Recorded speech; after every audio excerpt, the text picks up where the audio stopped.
কেন এই মেয়েটাকে বলি আমি জাদুকর। দেখ, যেটা মনে ভাবছিলাম সেটাও বুঝে গেল। ঈশান সাহেব চুপ করে গেলেন যে, বলছেন না মিষ্টিটা কেমন লাগলো? অনেকদিন পর এটা খেয়ে মনে হচ্ছে যে আবার সেই নর্মাল লাইফে ফিরে গেছি। ভাইদা, আমি তোর সাথে এখানে বসে গল্প করছি, জাদুকর তুমি আমায় রান্না করে খাওয়াচ্ছ, তোমার হাতের খাবার খাচ্ছি, মনে হচ্ছে যেন আমার সব ঠিক হয়ে গেছে। আমি কিন্তু অনেকগুলো মিষ্টি খাবো, হ্যাঁ, এটা কিন্তু আমার ফেভারিট। এই মিষ্টিটা তো মায়েরও ফেভারিট। জানো ভাইদা, তোমাদের ওই বাড়ি থেকে চলে যাওয়ার পর ঈশানী প্রথম এত ভালোবেসে এই খাবার খাচ্ছে, নাহলে তো আমি ওকে জল আর জুস ছাড়া কিছু খাওয়াতেই পারছিলাম না। মানে কিরে, তুই খাওয়া দাওয়া ছেড়ে দিয়েছিস? হ্যাঁ ঈশান, কিরে তুই খাবারের উপর রাগ কেন দেখাচ্ছিস? দেখ, জীবনে যাই হয়ে যাক না কেন, তুই যদি আমাকে ভালোবাসিস তাহলে কোনোদিনও খাবারের উপর রাগ দেখাবি না। যা ইচ্ছা হয়, যেটা ভালো লাগে সব খাবি।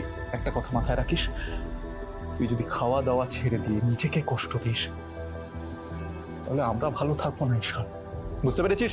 খাবি, যা পছন্দ হয় তাই খাবি। ভাইদা, তোকে ছাড়া, জাদুকরকে ছাড়া আমি ভালো নেই রে। আমি ওই বাড়িতে থাকতে পারছি না, আমার ভালো লাগছে না ওই বাড়িতে। ভাইদা, তুই আর জাদুকর যতদিন না ওই বাড়িতে ফিরছিস ততদিন আমি কিচ্ছু খাবো না, আমি খেতে পারবো না, আমার গলা দিয়ে খাবার নামবে না রে। কিন্তু ঈশান সাহেব, আপনি তো আমাকে কথা দিয়েছিলেন যে আপনি খাবার খাবেন। হ্যাঁ দিয়েছি, কিন্তু জাদুকর ডাইনিং টেবিলে বসলে তোমাদের কথা মনে পড়ে।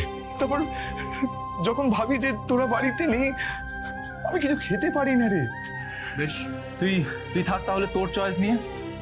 এবার থেকে তাহলে আমিও খাওয়া দাওয়া ছেড়ে দেবো। ভাইদা, তুই কিন্তু একদম এসব করবি না, আমি কিন্তু বলে দিচ্ছি একদম করবি না। তাহলে তুই আমায় কথা দে, তুই ঠিকঠাক মতো খাবার খাবি, তুই এইভাবে নিজেকে কষ্ট দিবি না, আমাকে কথা দে। ঠিক আছে, আমি কথা দিচ্ছি তোকে, কিন্তু তুইও আমাকে একটা কথা দে। তোর যদি কোনো প্রবলেম হয় তুই সবার আগে আমাকে জানাবি।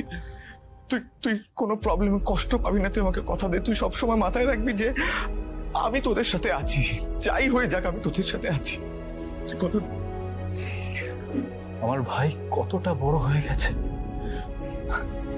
আমি বুঝতেই পারিনি যে ঈশান এতটা বড় হয়ে গেছে।